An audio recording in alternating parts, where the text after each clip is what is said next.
ಓಟಿಗೆ switch ಒತ್ತುವ ಹೊತ್ತು ಯೋಚಿಸು ಪ್ರೀತಿಯ ಮತದಾರ. ಒತ್ತಡವೊಂದಿಗೂ ಮಣಿಯದೆ ತೆಗೆದುಕೋ ನಾಡಿಗೆ ನಲ್ಮೆಯ ನಿರ್ಧಾರ. ಮತದಾನ ನಿಜ ಶ್ರಮದಾನ, ತಿಳಿಯೋಣ ನಾಡ ಉಳಿಸೋಣ, ನವ ಕನಸನ್ನು ಬಿತ್ತೋಣ.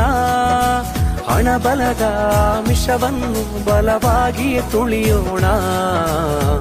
ಜಾತಿಯಲ್ಲ ವ್ಯಕ್ತಿಯ ನೋಡಿ ವೋಟು ಚಲಾಯಿಸು, ಪಕ್ಷವಲ್ಲ ಪಂಚಾಯತಿಗೆ ಪ್ರಭುವನು ವಾರಿಸು. ಓಟಿಗೆ ಸ್ವಿಚ್ಚು ಒತ್ತುವ ಹೊತ್ತು ಯೋಚಿಸು ಪ್ರೀತಿಯ ಮತದಾರ. ಒತ್ತಡವೊಂದಿಗೂ ಮಣಿಯದೆ ತೆಗೆದುಕೋ ನಾಡಿಗೆ ನಲ್ಮೆಯ ನಿರ್ಧಾರ.